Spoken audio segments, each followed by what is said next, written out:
This is The Launch, episode 12 for March 4th, 2025.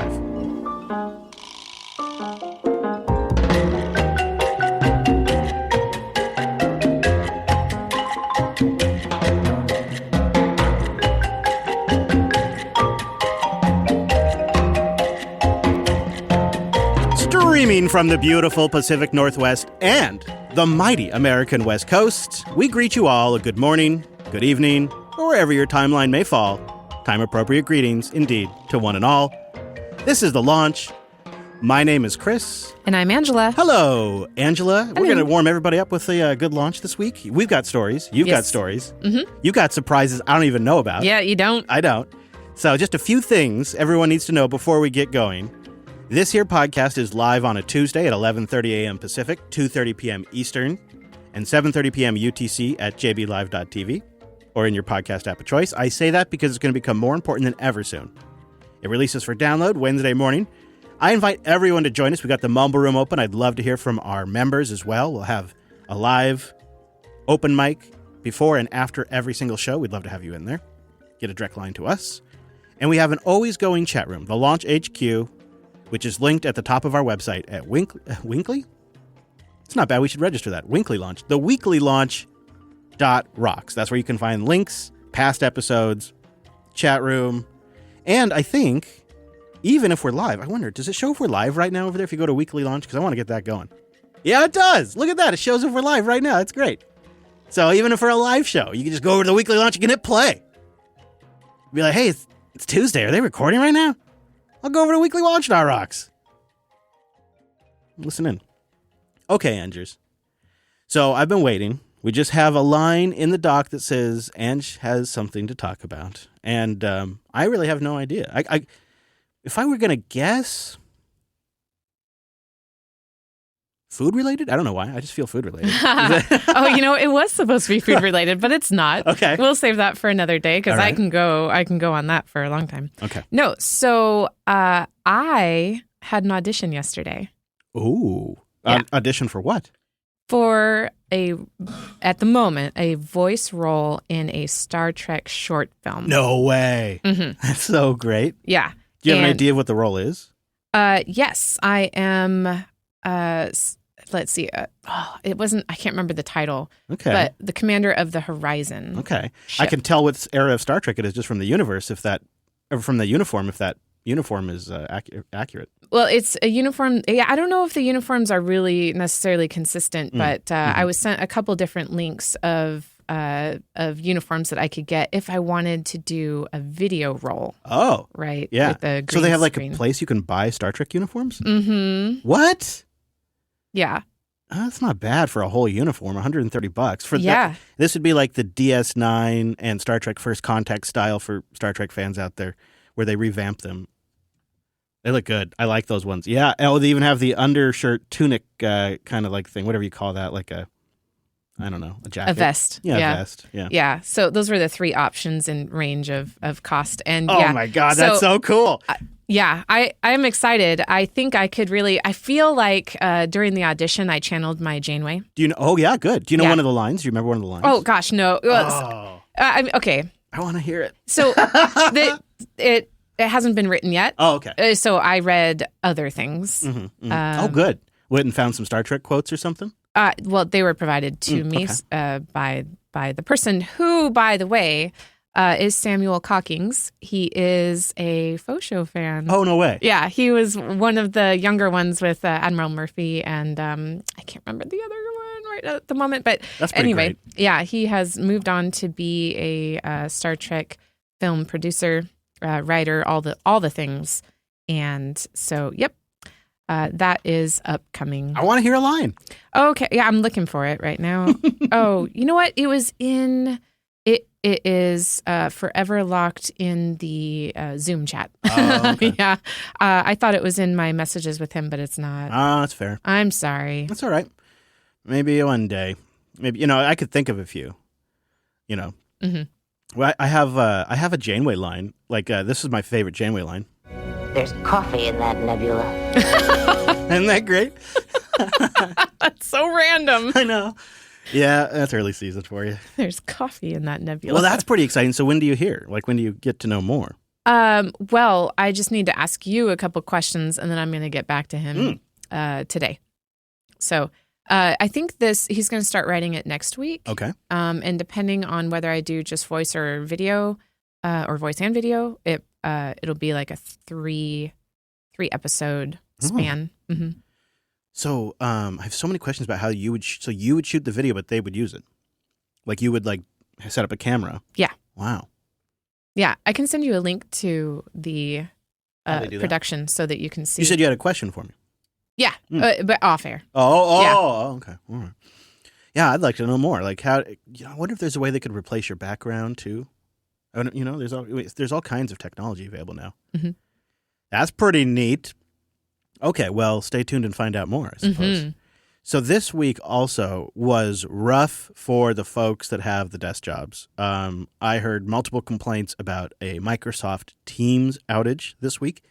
And then also, sounds like there was a pretty significant Slack outage. There was. Hit you. Yeah, which is crazy. So my whole job doesn't necessarily rely on Slack, or so I thought, right? Like, it reminds me of in the past when email was down. Like nobody could work, right? But now it's Slack. And so I did some things that I could do, but I wasn't motivated because I couldn't connect with anybody at work. I couldn't reference conversations that we had. And unless I missed them responding to a conversation, then I could search my email for it, I guess, because I have Slack sending me, missed messages. But so then I'm like, okay, well then I'll just email. Except the draft of what I needed to email was in my Slack in a message to myself. So, I have so much message to myself. So later in the day when it finally came back online, I told my boss, like, hey, somebody needs to look into this. We are way too dependent on Slack. Yeah, it's funny how those things, you're so right, and maybe we'll get into this later in the episode. Email was this critical business communications tool, and if it was down, I would have clients just absolutely erupting on the phone, like big business deals. And you're right, now it's Slack, and there's nothing for your local IT to do. Mm-mm. And it's everybody. I mean, thankfully, they emailed the whole company to be like, hey, we're aware, and hey, it's resolved. Yeah, but during the business day is rough. Mm-hmm. I didn't even notice it. I don't use Slack as heavily, but we're really dependent as a culture now on all of these cloud services. Mm-hmm. And as a business, there's real economic impacts when giant percentages of the businesses just go offline. I really feel like a business should seriously consider running their own internal communications. I know it's a lift, but there are solutions out there like Mattermost or others like Matrix or whatnot that are Slack equivalents and Slack adjacents that are not, not necessarily that difficult to run if you're only talking like 1,000 people or something. Right. They get more tricky when you're talking tens of thousands of people. And then, your reoccurring cost is just the cost to run the infrastructure and not the Slack, which is ridiculously expensive. It's like, was it $12 a person or something like that? I don't even know. Yeah. Yeah, that's just bad. But we thought today we'd share some stories on the show because before we did Jupiter Broadcasting, we actually did a lot of IT consulting services in various forms. And you've heard me maybe make reference to that from time to time, but we've never really kind of laid it out there. And I was trying to think of how to really kind of frame the story because ultimately what ends up happening is Angela and I end up working for the same IT services company. And boy, do we have stories from that. But I think it kind of goes back to a company I was working for that no longer exists. And they were called Dream Dinners. And maybe Dinners Ready is still around.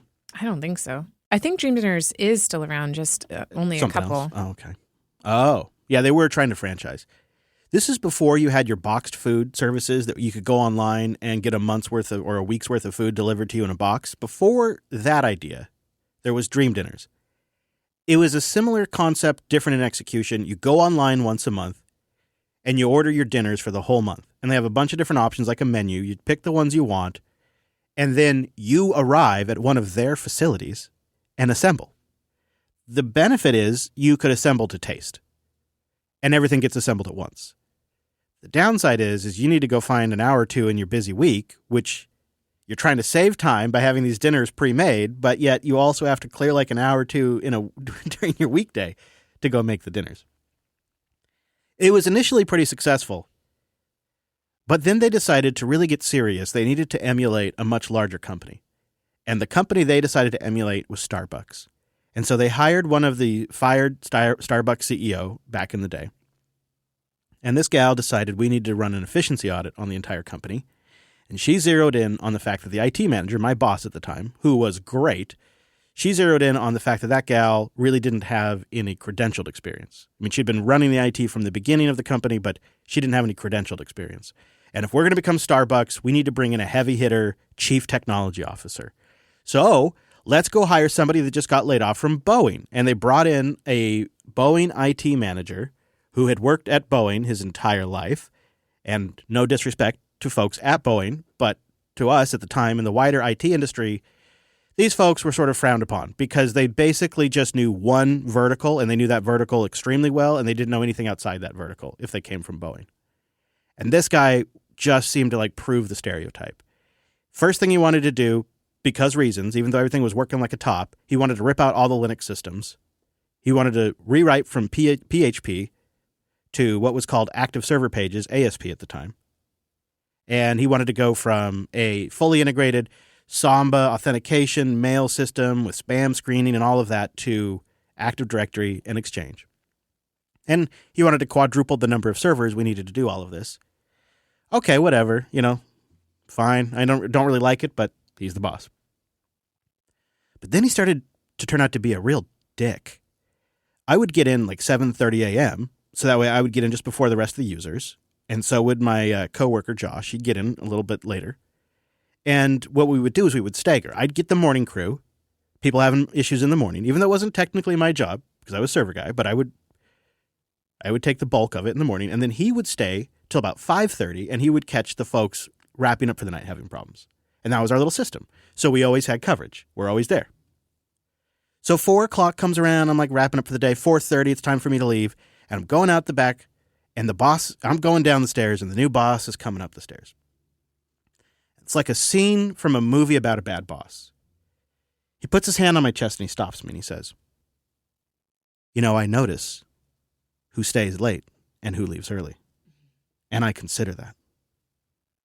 And I'm like, thinking like, I didn't say anything to him. I'm just like, okay, that's all I said. Of course, the moment I walk out the door, I'm like, I'm leaving this place. This is done. That was it. That was the moment. I'm like, I just quit in my head. But he got in like at 8:30, 9 o'clock. So he never knew I was there early. Yeah. He just saw me leaving late. And that, oh man, the guy was a total jerk. And now the company's, pretty much collapsed in on itself. Their IT infrastructure migration never finished. And it was just sort of a hot mess. But it was at that moment I was like, I am done working for companies. I want to go do IT consulting and bop around for a bit. But I didn't know what the hell I was doing. But my mom happened to know somebody in the business. And she made a connection for me. And I started doing an interview. And it starts going pretty well. And we get hired. I get hired initially to do a lot of their clients that either have some Linux systems, some Windows, and some Mac. Like a lot of the mixed network systems was what I was brought on to do. And then sort of moved more into infrastructure for clients. And the company, should we give the name out? I don't know. Yeah, I was wondering if you were going to. I mean, they're still around. They're still we have no ill will. True North, ITG, they're still going today. And they were growing like crazy back in the day. I mean, like, how a new company kind of like hits the right market fit and all of a sudden they got to like increase office space. They got to staff up and they needed somebody to come in and help run the back office stuff. And I said, hey, I think I know somebody. Hey, look, everybody, it's Angela Fisher. So what was it, like 6-ish, maybe 8 months I'd been working there? Yeah. And what was your title at the time? Do you remember? Was it operations officer? Was it, I can't. That is a good question. We had so many things we needed fixed, right? Because we had inbound support calls. We had client billing that needed to be sorted out. There was, sales proposals that we were putting together and sending out to clients and then tracking if they engaged. Like there was so much inbound. That's what I remember. Yeah, I'm pretty sure I was hired on as, it wasn't an operations manager, but after a couple months, I was promoted to operations manager. And that's because I came in like a boss. I came in and basically they were paying their CPA to invoice clients. Yeah, right. And she was doing it not on a schedule, whenever she wanted, Charging her full rate. lacking detail, like for the clients. And there was like over 100,000 in accounts receivable. So I came in and I collected that. And I have a knack for optimizing software. So I connected their, let's see, what was it? The ticketing system to QuickBooks to have the detail actually come over to QuickBooks and fill in the invoices. Which was big because clients were receiving bills and not really clear what they were getting billed for. Not at all. Yeah. Yeah. And And once I got it connected, I was able to like redo the invoices that she had previously done. And that's why they paid. They're like, oh, right. Yeah, I do remember that, you know? So it was really cool. It was a good experience. And I also was like first level tech support, you know? Yeah. Oh, yeah. Definitely. Like if you're picking up the call, Mm-hmm. you would have to do a lot of like the first level screening stuff.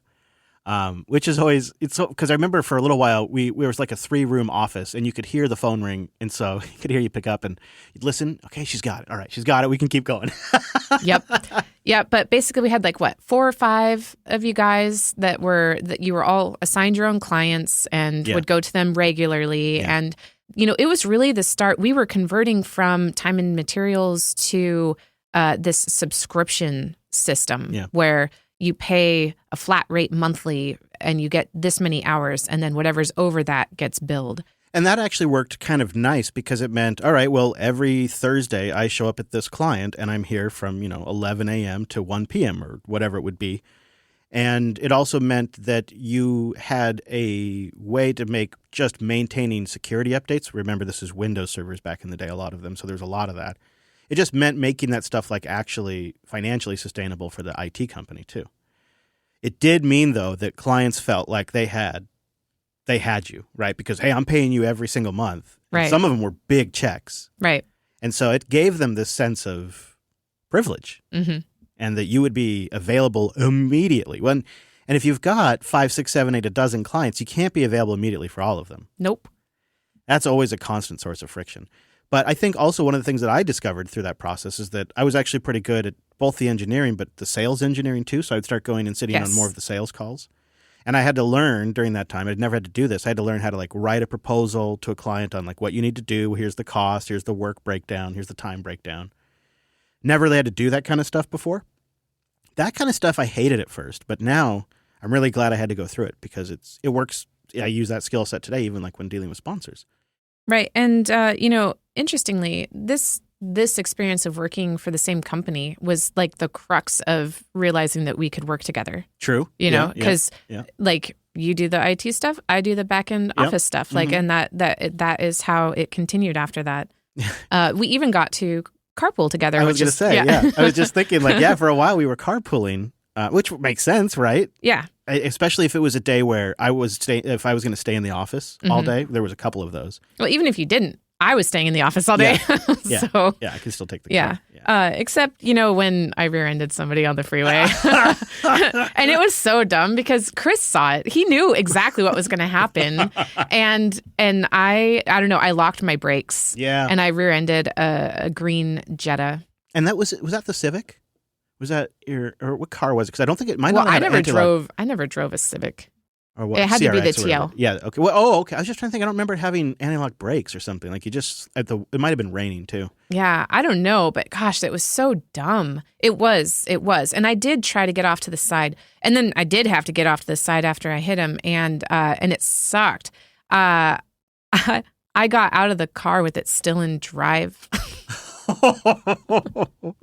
Yeah, I mean, there's a lot going on. Also, didn't somebody from work pass us by? Yes, yeah. One of the owners saw us on the side of the freeway. Yeah. So that was a rough start of the day. They knew we weren't going to make it to the team meeting on time that morning. And from that day, we had to drive separate. No. Yeah, right. Yeah, that was the end of carpooling right there. There were times, where I was driving just crazy miles. Seattle, a lot of going down to Seattle from, up north and sitting in traffic a lot. Yeah, of Chris hates Seattle and Chris hates traffic. Yeah. So basically those two things go together. yeah. And it definitely contributed to burnout. Like, it's funny because you're not like actually actively doing anything, but it's such a dead. You could be doing something. Yeah, it's like, okay, so I went down there and I billed for 3 hours and I drove for 2 hours at least. Minimum. Yeah. Yeah. It was a law firm. So, and they paid a decent amount, They did. not obviously straight to you, but yes, they were a high payer. But I got all of the high payer problematic clients. yes, you did. All the neurosurgeons and ophthalmologists. And yep. And boy, are they particular. And, I do, like you were saying earlier, I remember one time the Exchange email server went down for the law firm client. And it was something like a $3 or $5 million deal that one of the owners was working on. And he called me up and he starts screaming at me immediately. Like I say, hello, this is Chris. And it just starts shouting. And somewhere in there, I hear like, you're responsible. If this $5 million deal doesn't go through, I'm holding you personally responsible. You get your ass down here and get this server online. Jeez. And I'm just like, I don't need this. Right. I don't need this pressure. And this guy was a really high stress guy. Yeah. And so high functioning lawyer. Yeah. So the high pressure of his clients and the commute and whatever, Chris was reaching burnout. And the company was doing pretty good considering I collected all that AR and then was invoicing regularly and the cash flow was really good. So they actually let me book a cruise. And Chris and I went on a cruise. They paid for. And it's funny because in our memories, or at least, I won't speak for you, but I'm pretty sure this has been a thing. We consider that our honeymoon. It was much more of a honeymoon than the actual honeymoon. Yeah. Yeah, because we just went to Vegas, right? And it was like, what, a year after we got married that we went on this cruise. And it was so nice. It was super nice. We had never done anything like that before. And it was just really cool. Mm-hmm. Yeah, it was true relaxation, pre-kids. Yeah. So there was like nothing to sort out with kids or worry about how things are going with the kids back home. It was just, here you go, work's paying you to take some time off and they're paying for the trip. Thanks for the hard work, you two. And so, we're flying to Florida. We're doing excursions. It was, we went on the beach that is the Corona beach that they shoot the Corona commercials on. Yep. I was trying to remember the name of the beer. Yeah, the White Sand Beach. Yep. Yeah, which was great. I got my hair braided. Yeah. Like, I don't think it's called a weave. I don't know what it's called, but like a bunch of tiny braids in a pattern. It's the kind of thing that I don't think we would have ever spent the money on. I've thought about taking another cruise since, but I don't know. You do a lot of eating. Yes. Yeah. A lot of food. But it was very great. And I don't remember how long we ended up staying there. But I definitely felt like it was a good boot camp for learning how to do a client services business, how to do the invoicing, all that kind of stuff. And it made it possible when I was ready to essentially spin off our own company and do that just with a handful of private clients. Mm-hmm. And then that worked really great because I was able to focus on some clients that were closer, which was so nice. Didn't have to go any further than, Everett, which was 20, 40 minutes away. And then was able to transition them slowly as more sponsors came on board for Jupiter Broadcasting and could make kind of a move. Right. So keep in mind, the timeline here is Chris was already podcasting. And in 2009, when I had Dylan, that's the day that we set up the green screen to start doing video. And let's see, it was about, Dylan was 9 months old. No, it was the end of that year. The end of 2009 is when I stopped working there. You had already stopped working there, I think. Can't remember. No, you outlasted me. I can't remember. Regardless, I became a stay-at-home mom. So we weren't full-time with Jupiter Broadcasting at all. We were in the early days of getting the video going. I think in 2009 is when we made it an official company because we had our first sponsor. Or 08 might have been? It might have been 08. Yeah. It was really great, though, to be able to lean on the tech support and the learnings because all of that, like the worst stuff, like I had this dentist client. It's my only client that ever fired me. And I still think about it to this day. Like, so this stuff was, there was some emotional investment. And this dentist, he's actually just down the street from you. And I go in there and he says, well, you're my third IT guy. I hold my IT company responsible or my IT support responsible, and I have high expectations. Like, okay, fine. So do all my other clients, right? Mhm. Like, Yeah, I'm thinking, right. no big deal. I don't recall before we'd even fully engaged. Like we'd done the sales meeting. I think they'd probably signed the contract. I had maybe been out there once because we would do this evaluation where I would go out and evaluate the systems and kind of give them a report when they first became a client. And about 2 days later, he called me up and said, "You're fired." I was like, "What?" Wow. He was so angry because I think they were having an internet outage. Something was down. Wasn't related to anything we'd worked on because we hadn't worked on anything yet. He's like, you haven't even made it 2 days before we have our first outage. And this is what I'm talking about. And I have learned by working with you guys to not give an inch and you're fired. I was like, I didn't even do anything. Wow. Oh man, just the wildest, and one of my clients was, I wonder if he's still going. I could probably give his name out, right? It's probably okay. Is he still going? So, oh no, his office is closed. Okay, yeah. So, Okay. Yeah.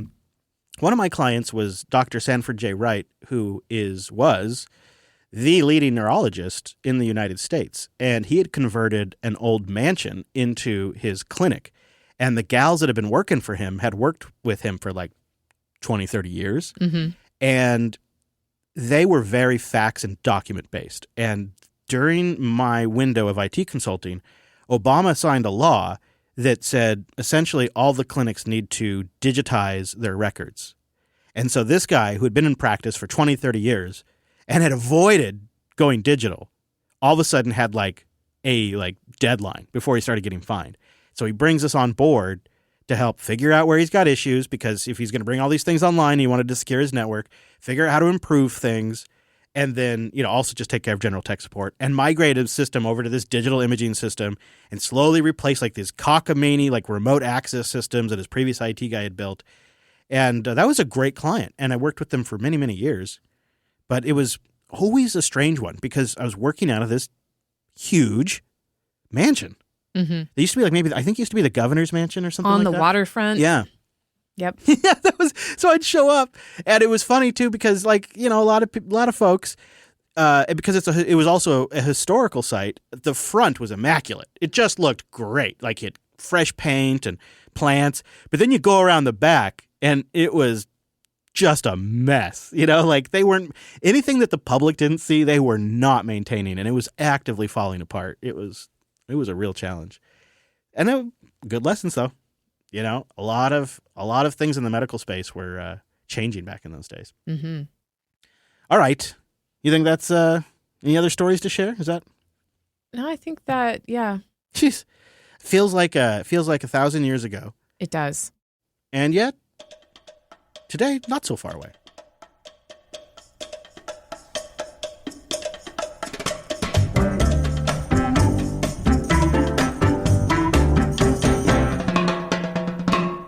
All right, we want you to boost into the show 7 boosts to go. and tell us what piece of technology that everyone else loves, but you hate. What is it? What is the technology that the world seems to love and you just cannot stand? Give me your hot take. I want to know. Boost them in. Boost! And I think you had a question, too. Did you have a sneaky question? I was thinking you could ask a Star Trek related thing based on that audition, but I don't know. Or not based on the audition, but what character would Who's you your want favorite to play? Star Trek captain? Yeah. I don't know if I could answer that because I could make an argument for nearly all of them, except for the Discovery stuff. But, maybe my hot take, I like Christopher Pike, the OG Christopher Pike. How about that? I have something weird. It's not tech, Okay. but That's fine. and I am trying to understand this, but I don't like being signed into Google on my phone. Mm. I use the Mail app, and I have several Gmails set up in there, but I don't like being in Google signed in. No. I don't like the tracking. Nope. And it sucks because the school sends Google Docs all the time, and you have to be signed in to view it. So I have to wait till I get home, and that's not convenient because. What about a signed-in browser?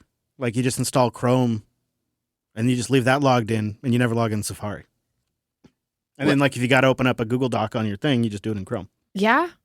On my phone? I Yeah. can get Chrome on my phone? Yeah. Oh, yeah. It didn't even Yeah. occur to me. I don't know, because I agree. I don't sign in, and every time I go to Google search, it always asks for my location. I say Right. no. Yeah, exactly. And it knows, hey, based on your previous searches, Yeah. we think you're in this city. They still get an idea. Dang it. Yeah, you got me. I wonder if anybody else out there does that. Do you resist the sign in and the location tracking?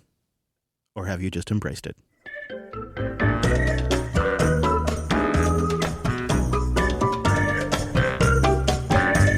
Okay, if you're listening as this episode comes out, Saturday, March 8th, 7 p.m., we are doing a dinner for the Scale crew. Whoever's coming to Scale or Planet Nix, if you're going to be around Saturday, March 8th, we're getting together at El Cholo. Their tacos are killer. We've been there once before, I believe, and we have room for 40 or 50-ish people. I'm sure some people will cycle in and out, but that does mean we would love it if you RSVP'd. We have 31 RSVP'd right now. Maybe plan to bring like Cash App or Venmo or a little bit of cash if you want to get some food. And we have the menu linked at meetup.com/Jupiter Broadcasting. Looking forward to it. We usually do a lunch, and we have traditionally done them at the Yard House. And so we call up the old Yard House, and we're like, hey, Yard Housekies, we'd like to do what we did last year, but instead of doing it at 1 p.m., we'd like to do it at 7 p.m. And they're like, cool, that'll be a minimum of $3,200. Oh, goodness gracious. Yeah. Wow. And I'm like, Prime time. yeah, exactly. And they and also because we have a large crew and they have a very large area, Yeah. they close off the patio and they want to close it off an hour and a half ahead of time so that way people clear out. So they want to charge us a little bit for that. I see. You know what? We probably would, as a group, collectively spend $3,200. But the way they do it at the Yard House is it has to go on one card. Right. So I'm like, I'll just call El Chocho. See what they say. I bet they'd make me a better deal, and they did. So that's why we're doing it over there. But 7 p.m., we're doing it in the evening. The idea being that you can Scale kind of goes till about then. Kind of wraps up a little earlier if you don't need some of the later talks. You get a little refresh, and come join us, and then head out to some of the after parties afterwards. That's my hope. All right, Andrews, you ready for a little musical break? I am. So this is one of my favorite value for value tracks. This is Tiptoe by Jack Holiday. It's performed by both Jack Holiday and Katie Beth, and the track is linked in the show notes. I recommend you listen if you like it and boost because the sats will go directly to the artist. Here is Tiptoe.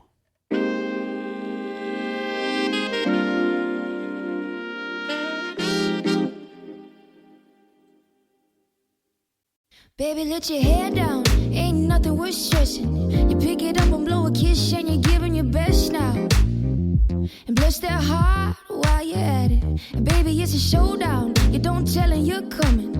It's a mental game, you're running your ground. The mighty high, can't even look them in the eye. Your feet in the knee.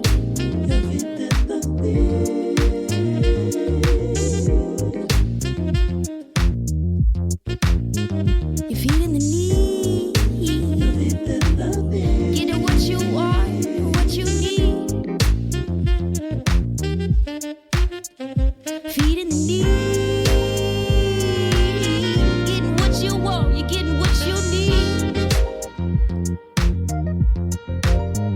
You're feeling free. You pick the side, you ride or die. But you can walk the line. Just tiptoe, tiptoe.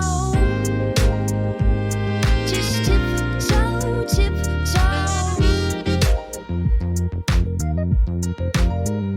You can make the rules now. Whose game are you playing? What move are you making? It's written in the stars. Can you tell them who you are? Take a good look now. See who sticks around. When you cross the finish line, who's still on your mind? Running races in your time. Your feet in the knee.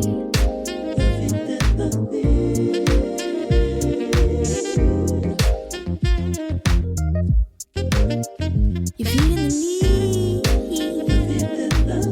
Get it what you want, what you need. Feet in the knee. Getting what you want, you're getting what you need.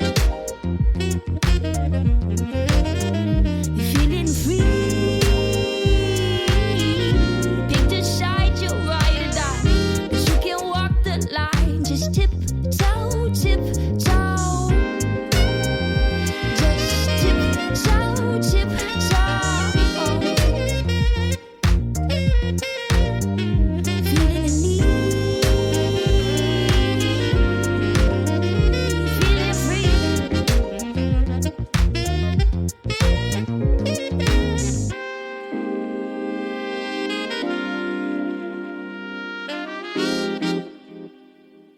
Boostergram. There you go, Tiptoe by Jack Holiday, and we have some great boosts. And Bobby Pin is our baller booster this week with 20,000 sats. Hey, Rich Lobster! And Bobby writes, I've been listening to the backlog of the launch. What? How did he get the backlog of the launch? I thought I unlisted it. It starts at 9. Yeah, everybody knows that. But what you said about episode 6, which doesn't exist, about AI assistants in podcasts, plus hearing the Podfather talk about his pirate radio days, has inspired me to make a Podcasting 2.0 podcast based on my favorite book series. By the way, do you get a boost from older episodes for the upcoming week boost segment? Is it all the same feed? Yes. And of course, welcome back to the Mike Ange Rip Women's Tech Radio, the faux show, gone, but never forgotten. Hey, look, everybody, it's Angela Fisher. Thank you. Thank you for the shout out. Yeah. Bobby Pin is an OG. OG, nice to hear from you. And tell us about your podcast once you get it cooking. Mm-hmm. Eric the Magician comes in with 2,345 sats. Well, I'll be dipped. I'm using VS Code with the Rue Code extension. It's so good. I'm currently trying to push it at my company as it has completely changed my workflow. With tools like that, I can see why big tech is cutting the workforce. Okay, Robocode or Rue Code, ROO code. I'm taking a look at it right now. This looks interesting. Thank you for the recommendation. Rue Code is an AI-powered autonomous coding agent that lives in your editor. That's cool, Eric. Thank you for the boost. Listener Jeff, a.k.a. PJ, is here with 6,666 sats. He's got some follow-up on time travel. He says, my career is a bit too modern, so I would need to learn more on I would need to lean on the electrical side of my work. I'd probably go back to the 70s. If I failed to be an electrician, I think I could keep up as a rock drummer of the time and get to see my favorite bands rise to fame as heavy metal is formed. Maybe ensure Lars gets kicked out of Metallica and take his place. Nice. That's like you got a plan. You got a plan A, you got a plan B, and you got a plan C in there, PJ. Jeff's a dreamer. His first computer was one he learned on was a store-bought HP with a single-core AMD, 512 megabytes of RAM, and a massive 160 gigabyte hard drive. I eventually received my first dedicated AGP graphics card. I remember the AGP standard. A GeForce 5500, which served me well for years. I definitely had a system like that at one point. Maybe 2 cores. My first machine that had a lot of RAM, and it came with 4 megs of RAM, which was a big deal back in the day. And I upgraded eventually to 16 megabytes of RAM. It was a big deal. And you used a little RAM compression, and it was really like you had 32 megabytes of RAM. And then PJ says he would call in. All right, I'm keeping track of that. I'm keeping track of who says they'd be willing to call in.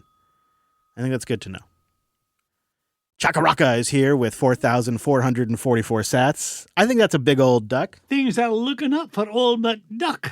Hey, Jovians. I'm relatively new to Jupiter Broadcasting. I like the shows, and this one was no exception. I'd really appreciate getting to know the idea behind the show.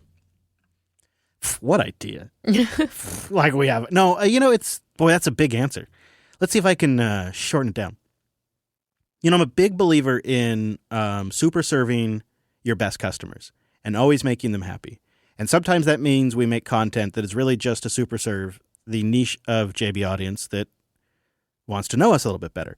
And one of the things that is true that keeps people turning into podcasts over time is when they develop a bit of, like for the personalities involved. But a lot of our shows, like Linux Unplugged and Self-Hosted, are very content-focused. And so we don't take a lot of time sharing stories about ourselves or rambling about things that we find interesting. We try to stay on topic so that way the value density of the episode is extremely high. We're going for a high signal-to-noise ratio in those shows. Not to say this is a noise show, but to say that this is an opportunity for us to slow down and for you to get to know us a little bit better. And the idea was it's not a replacement to Coda Radio, but it's something people can tune into each week. And we'll just kind of see how it goes. We hope that, we can do the show for a while and it grows and it finds its audience and it becomes sustainable. It may not happen and it may happen. And, our hope is that we'll get, and I'm going to talk about more of this in a little bit. We're going to come up with new ways to engage with the show that we've never done in a JB show before. And, maybe that'll give the show a little chance. I hope that answers. Yeah. That's okay. Yeah. All right. I am here in the Mediterranean area, and this is the salad oil for the coastal people. Olive oil, namji. Okay. You also add some pumpkin seeds. There you go, or some pumpkin seed oil. I think that olive oil can have some greater value for some people. Oh, right, the olive oil heist. Yeah. I think most people know they use it for, like dressing, maybe tristle for fishes. Chopped garlic with a little bit of olive oil is also great. This is a great dip for, say, sea dishes. You can use searching for, it gives me a name, but I'll just have to copy and paste. Tarasca maca? Yeah, that might be it. I do love a good sauce. And this is when I became okay with mayo again, when I realized it's like just eggs and olive oil basically and a few other things. It's really simple, depending on where you get it. I learned that and I was shocked, first of all, and I'm still thoroughly disgusted. So nope, not convinced. Yeah, that's fair. That's totally fair, I think. It is a little odd. It's a lot of oil. It is a lot of oil. Open Source Accountant is back with 2,000 sats. Coming in hot with the boost. I would definitely call in. All right, there's another one, Ange. As far as my first PC, I had a Tandy TRS-80. Oh, I did too. From Radio Shack. That was actually my very first computer, and I got it from a garage sale. He said after that I had a Panasonic electric word processor. I remember those. They were like a typewriter computer combo.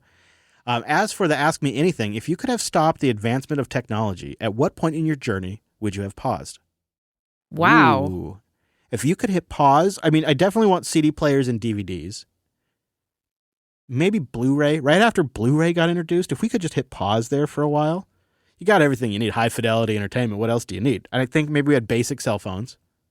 The internet worked, but we didn't have social media. And that might have been for the best. Right? Yeah, maybe pause the social media aspect. It just seems like it's gotten worse, like with the tinies and stuff. Like I don't know. But it's hard to say. That's a really great question. It is. Do you have any thoughts on when you would hit pause in the technology? I had a pretty big eye roll with the advancement of media, both music and movies, right? Because we had just collected so many series via DVD. Yes, that sucked. And then came Blu-ray and digital. Blu-ray, and then you wanted them in Blu-ray. Yep. And then you want them in streaming because they're on streaming. And it sucks. Yeah, that evolution was so annoying. We got burned. And also, like for Star Trek at least, like I got them on VHS too. Yeah, right. Yes. So VHS, DVD, and Blu-ray. Yes. Yeah, we had all, I don't think, if you're not our age, that wasn't really a problem for you. Yeah. You just came in, like our kids. Yeah, they're just the digital download it age. They don't even know about the physical aspect of it. But you know what? And this is just me being cantankerous, but the streaming services still have not caught up to the quality of Blu-ray. Blu-rays are still a better fidelity picture and better sound. Mm-hmm. I don't know. I feel nostalgic for when Netflix did DVD mailing.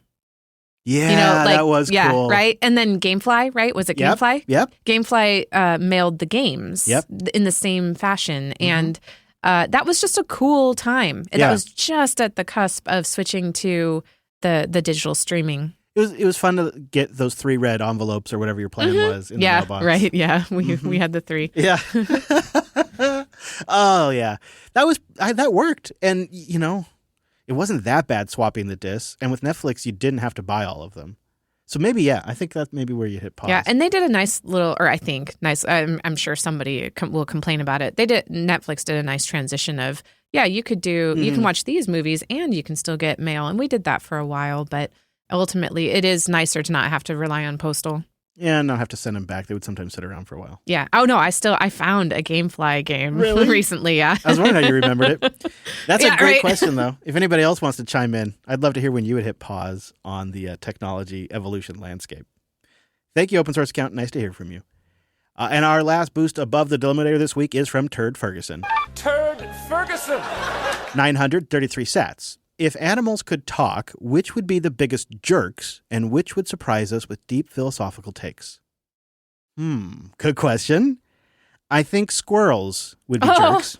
Oh, I think cats. Yeah, I could see cats. They'd sometimes be sweet, but they'd probably mostly be cranky. Mostly. My belief is we are all actually just subjects to the birds. Like, we think we are the king species. Right. But I don't know about you, Ange. I don't go around crapping on everybody's cars, and I don't go around crapping on people's literal heads. Mm-hmm. The birds do, and they get away with it. And they get to fly. Do you fly? Right. I don't fly. I mean, I can get in a plane. I can't fly. So they're clearly superior because they can fly and they get to just roam the whole earth and they get to poop on us. Yeah. With absolute zero repercussions. They get to poop all over my cars and all over me.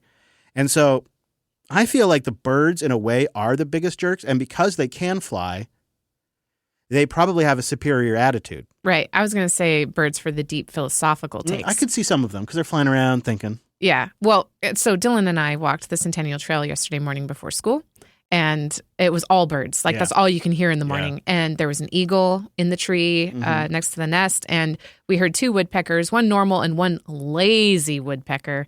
And we had this whole conversation about birds the whole time, right? Yeah. I thought it was an owl, and he's like, no, that's a dove, right? And I'm like, dude, I don't think that's a dove. And then we heard it again on the way back in a different direction. I'm like, that's not a dove. And he said, well, sometimes doves look like other birds. And I'm like, oh, really? Oh, really? Because I haven't seen doves, but I don't know, maybe. Yeah. It was really funny. I think eagles, they watch and can see so much. They'll have some deep philosophical They're hardy things. animals, too. But how long do they live? If they only live for like 20 years, maybe they wouldn't be the deep philosophical. Oh, yeah, elephants. Elephants, maybe. I feel like sometimes older dogs, I think they go through an evolution process accelerated like humans, and by the time they get to their later few years, I feel like a lot of them have wised up, and they're just watching as humans, judging. But the squirrels seem like they just take. I mean, they're cute, but they're really just fuzzy rats that take. Mm-hmm. And then they live in the trees, and they taunt our animals, and then the birds poop all over everything. And, crows are smart, but that doesn't mean they're smart in like a nice way. They could be smart in like an evil, conniving way. And I suspect that's how crows are too. Mm-hmm. But perhaps that's a future episode. Crows are attracted to smoke and will bring something that's smoldering back to the barn. Catch it on fire. Yeah, that's devious. I will never get the picture out of my head when we took, Hadia and I took Bella to the zoo, and we get food, and Hadia goes to eat the hot dog, and just as the hot dog is going towards the mouth, a crow swoops in, snags the hot dog right out of the bun, flies off. With the hot dog. Lands on a lamppost, and then flips the hot dog up in the air and just one golfs the whole. Oh my gosh. And I'm talking like a ballpark dog. Yeah. The full length. Just all one go. And it happened like within 15 seconds, the whole thing. And then so she's sitting there. With a bun. I'm watching this thing eat the burger or eat the hot dog while she's sitting there with the empty bun in her hand still. Like, what just happened? And the worst part is, like, she was the one that waited in line for the food for like 15 minutes. So we were just chilling at the table, holding the table. And then after all that line waiting. That's crazy. So crows are jerks. I know they're smart, but I think they're also jerks. Thank you, everybody who boosted, including those who boosted below the 2,000 sat cutoff. I see you there, Magnolia Mayhem and others. And thank you to our sat streamers. Collectively, you all streamed us 25,824 sats. That was 17 of you out there. Combine that with our boosters, and we stacked 71,712 sats for this episode. Not too bad for our baby show.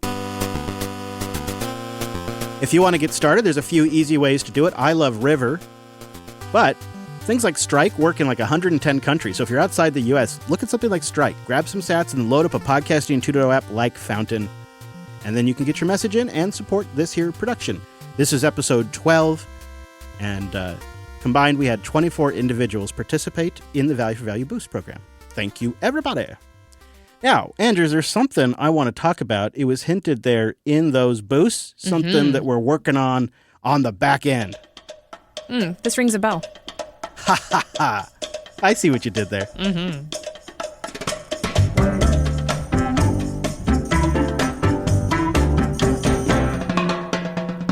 So when we get back from Planet Nix and Scale, Mr. Wes Payne and I are going to start working on a call-in phone system running on top of free software. And it's kind of rough, but here's what we have planned so far. We want to create a 2-line system initially. The first line is a members-only line. Mm-hmm. Ooh, yeah. Dedicated Prioritized. Members line. So when we're live, you can call in and go front of the line. And when we're not live, we'll have a members-only voicemail box. And you can leave us voicemails that we can play on the show or not, depending on the voicemail. The second line would be a live line where anybody could call in, and we take calls during the live stream, and we could make calls. And I'm hoping some of you listening out there might be down for a random call from the launch. Ooh. Yeah, isn't this a fun idea? Oh, my goodness. Yeah, we'll have segments where we'll call people up. Yes. And, yeah. Ask them a random question. Or we could ask them the question of the episode. I was thinking, too, we could also play Millionaire. There's all kinds of things we could do. So we'll have more details on this, but we'll give out a number once we have it. The idea is you'd save it to your address book as like, the launch or whatever, Jupiter Broadcasting. You'd have to let us know, and we'll figure out this more, but you have to let us know it's cool to get a phone call around 12 p.m. Pacific. And then one day you might just end up getting a call while we're live. And maybe play some games, maybe give out some sats. And then another thing I think would be fun, so that'd be the listeners. We could have maybe a bench of listeners. And then the other thing that'd be fun is to call up JB members from time to time. Call up Wes today or call up Brent or Drew and ask Drew how he's doing and stuff like that. So I just think it'd be really nice to be able to make calls and send calls. And I think we could do the whole thing using free software. I don't know how functional. It might just be kind of just an MVP at first. But if it's popular, and how great would that be? Yep, that sounds fun. You call in, you answer some questions, you get some sats. It could be pretty great. So that's kind of in the works. The real intention is to kind of start cooking on it once we're done with Scale and Planet Nick. So we'll have more details in a future episode.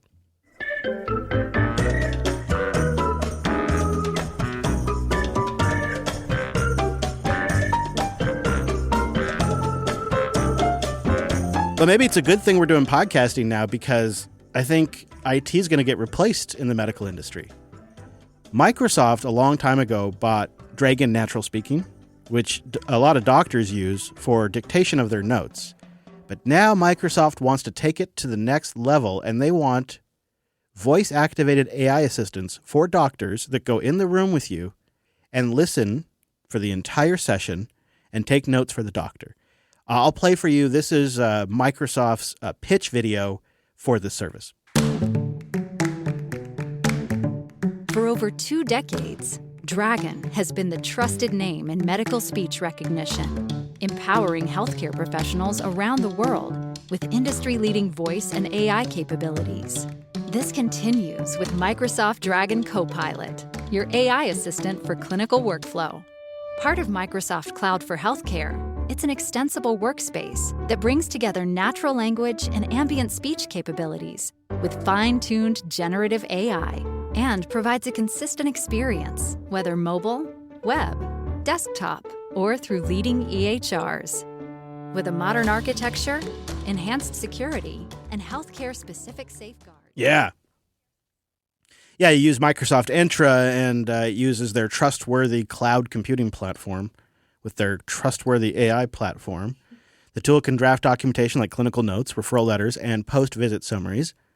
Microsoft says the tool should help clinicians spend more time focusing on patients and less time on administrative tasks. And CNBC sent one of their reporters out to try one of these AI-assisted medical clinics. We'll play a moment of it. When you go to your doctor's office, you've probably noticed that your doctor spends a lot of time during your visit typing into the computer, documenting your symptoms into your electronic health records. Well, those EHRs are really the bane of doctors' lives. A lot of them actually end up finishing those notes later, often at home, in what's become known as pajama time in the business. Microsoft's Nuance Technology Unit has an AI-enabled app called DAX Express that just could put pajama time to bed. To see how it works, I did a simulated doctor's appointment with Nuance's Dr. Julie O'Connor, and she didn't type at all. Now, to be clear, Nuance set this up. This is like a fake clinic visit. It's at their headquarters, right? So how successful this thing is, I mean, this is going to be a best-case scenario. During our visit. I'm actually on my phone, and I'm inside our DAX app. Is actually can record the conversation and use that ambient AI to automatically create a draft clinical document from our conversation. So I'm with Bertha, who's a 50-year-old female here today for foot pain. So tell me, Bertha, what's going on? I love to run for last 15 years until about 2017. Okay. It was great. It was a great stress reliever. I really enjoyed doing it. And then around 2016, 2017, I developed plantar fasciitis. Okay. So I had to literally step back, and I wasn't running much anymore. But recently it's become worse, is that correct? You can see the AI bot. She has it projected up on a screen doing like AirPlay. and you can see it's just kind of quietly listening in the background. If I do that, it like the next day I will feel some aches, more aches in my feet. Okay. It's like you're walking on marbles. And now also my ankles sort of feel a little. We're spending a lot of time with her, well. her problem I don't here. know Yeah. if it So might be already arthritis. diagnosed My problem. grandmother Yeah. had arthritis. I think the MA told me that you're going on a vacation, you were hoping to hike. It's up in the Adirondacks. My in-laws, they have a place in Lake Placid. I think what they're trying to demonstrate here is that the doctor is more engaged with you and talking to you more instead of taking notes. That's why they're going on and on. You see, because now she can focus on you instead of taking notes about you. I don't know. How do you feel about AI taking notes, transcribing, listening to you the entire time? Well, I have seen inaccurate visit summaries without AI Oh, for involved. sure, yeah. So, Oh, yeah, yeah. like, It may. That's a good point. It may Yeah. increase accuracy. it could. Yeah. It could. I don't like the idea though because it is AI. Is it? It's cloud-based. It's listening Yeah. on their servers. It's processing on Microsoft's infrastructure. Like if it's drawing, if it's only recording what was mentioned, that's one thing. But if it is drawing conclusions, diagnosing, No, or like my understanding is it's giving the doctors like the ability to help do that, but it's not doing the diagnosing itself. I do think that a doctor reading that during pajama time to make sure for accuracy would be a reviewing lot less time Mhm. than Mhm. trying to recall it and type it up. Definitely. And you are going to capture it at the moment versus trying to recall it later. I think those things are all good. It makes sense here. What does rub me a little wrong is like big tech always goes fast for the medical. They always go quick to try to sell medical as a solution even before it's fully ready. That's one thing. And I've witnessed this. And then the second thing is this is just where it begins. So if you're picturing this at the doctor's office, then maybe picture it also at the DMV. Mm-hmm. And maybe picture it at the unemployment office, and maybe picture it when you call in for any government thing or whatever, the IRS, right? Like, Yeah. it's going to be listening, analyzing, and filling out notes automatically all the time. And Right. this is going to become normal. New T&Cs, new privacy Yep. acknowledgments. And all of this, I mean, or a lot of it at least, is going to be done on cloud infrastructure run by some of the big tech companies that is vulnerable to information leak potentially. That's Right. It's a more, negative look at it, but those are just things that I feel like, especially medical, it should be considered. Subpoenaed. Yeah. Oh, absolutely. like, 100%. Wow. Yeah. Because it's recording. Yeah. When she held up her phone and she's like, yeah, I'm recording this. And then it's a whole different feeling and it didn't feel good. I when I agree. was like, it was like, ooh. So I agree. I don't like the phone right there recording me. yeah. Yeah. I feel like it removes the intimacy that you can, like the patient-doctor privilege you can kind of Yeah. have. And Yeah. of course, they're probably going to note down whatever you say anyways, but Not have a recording of and it they could or maybe a have transcript. some discretion or something. Yeah. Yeah. I mean, I think for a little while it could be proven in court that AI may have missed something or Hallucinated heard something. or- Yeah, yeah. right. But as I dial it in, Mhm. it might be harder and harder to fight that. Oy. Yeah, it's going to be good and bad with a lot of this stuff. I'd be curious to know what you out there think, listening to this, how it makes you feel. And if you think about it spreading to other areas, when you call your insurance company, when you call your credit card company, when you call your bank, they're all going to be doing this, right? It's in their best interest. Their incentives align to do it, so that way they can attach it to your account and serve you better. So, I don't know. Not to be weird about it, but it's something to consider. Something for us to think about. All right, Andrews. We're just about out of here. And this is the last show I'm recording before I hit the road, flying out tomorrow. And I think everything else has been checked off, and it's in Editor Drew's hot little hands right now. So if you want to catch anything we talked about, you can go to weeklylaunch.rocks. We'll have links to it. And, of course, we have episodes going all the way back to episode 9 where the show began. And it began no sooner than 9 for reasons that are totally understandable and not a critical mistake that will haunt the show forever. Weeklylaunch.rocks for that. I think if everything goes as planned, nothing is a lock at this point. If we're lucky, we will be live next Tuesday, right as I'm getting back. Hopefully without the pod crud. If I have pod crud, I probably won't do the show. But we'll be here if we can next Tuesday. Of course, that is at 11:30 p.m. Pacific. Or just in your app. AM, thank you. That'd be crazy. Nighttime show. 11:30 a.m. Pacific, but it gets converted at jupiterbroadcasting.com/calendar. It'll also be in a Podcasting 2.0 app. All right, Andrews, you ready to get out of here? I'm ready. Well, there you have it from the beautiful Pacific Northwest and the mighty American West Coast. Thank you for listening, and we'll see you next week.